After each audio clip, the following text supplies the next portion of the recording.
Be ready. 5 seconds. Start. Mr. Vice Chairman, Sir, I rise to support the Plantations Labour Amendment Bill brought up by the government for our consideration. Sir, the sad plea of millions of toiling people who sweat on various plantations in the country to earn valuable foreign exchange for us is really too much to be expressed in words. These workers live and work in most inhuman and pitiable conditions. These plantations include tea, coffee, cinchona, rubber, etc. And as we know, tea alone is one of the major foreign exchange earners of our country. But, sir, it is indeed most regrettable that, notwithstanding a lapse of 62 years since our independence, these workers who earn crores and crores of rupees by way of foreign exchange have to live in most miserable conditions. They live in houses that are most insecure and collapse frequently, and when these workers die as a result of these collapses, their guardians or their dependents do not get even due compensation for the loss that they have to bear. Unhygienic living in distant and far-flung areas compounded with lack of medical and educational facilities make their life utterly miserable. These plantation workers have to live in abject poverty like slaves of their employers. And as we know, most of these plantations are still foreign owned establishments, last vestiges of the colonial rule, the British rule, and as I said, it is a matter of deep regret for all of us that despite enacting an act, the Plantations Labour Act 2001, we have not yet been able to effect any improvement in their conditions. I think the employers alone are not responsible for their miserable condition. We are also as much responsible as they are, because although we could enforce the enactment and we could improve their conditions much earlier, we have failed in doing so. Sir, on the 9th May 2003, this House, the Rajya Sabha, decided that a joint committee should be appointed to look into the desired amendment and put up a draft as early as possible for our consideration. On the 26th May 2003, the Lok Sabha also adopted our resolution, our motion, with the result that a 45-member committee, in which 15 representatives were from the Rajya Sabha and 30 from the Lok Sabha, was appointed to look into the matter.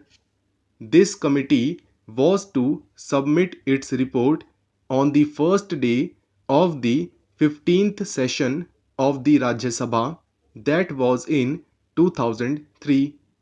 But this committee had to be granted these extensions, and the report was ultimately available on the 3rd March 2005. At that time, as we all know, the so-called JP's movement of total revolution was at its peak. Within 2 or 3 months, the national emergency had to be declared, and during the emergency priorities had changed, and we could not just effect this desired improvement at that time, and we could not bring about this legislation. And then the Janta rule and the Lok Dal rule. For 30 months they were in power, but they too, although they tried to pose to be the champions of the downtrodden and the workers, failed to deliver the goods, and that is why today we are going to consider the report of that committee that was presented to the government in 2005. Therefore, we are also equally responsible for not ameliorating their conditions and their plea. The committee had to consider 120 memoranda giving views and suggestions from various unions and associations, and 59 witnesses appeared before the committee, and that committee itself came to the conclusion that in various areas even the barest minimum facilities, such as arrangement for supply of wholesome drinking water, latrines, urinals, provision of qualified doctors, had not been provided, though these amenities are a must under the Act. The Act has been there, but we could not enforce it, we could not implement it, only because the employers did not want it. They did not want to give to the workers due justice. Inadequacy of punishments that are awarded under the Act is one of the main impediments standing in the way of implementation of various welfare measures. Courts generally take a lenient view of the offences under the Act, and they let off the employers who are offenders with lighter punishment, which generally amounts to a fine of rupees 100. So the committee suggested amendment to section 36 of the Act. An employer is required to provide these workers living accommodation, but generally, in spite of the fact that the government gives loans and subsidies to the employers for construction of houses, progress in regard to these constructions is very poor. As I said earlier, very unhygienic and insecure houses are there where these people have to live. Even compensation to the workers in the event of house collapse is not given.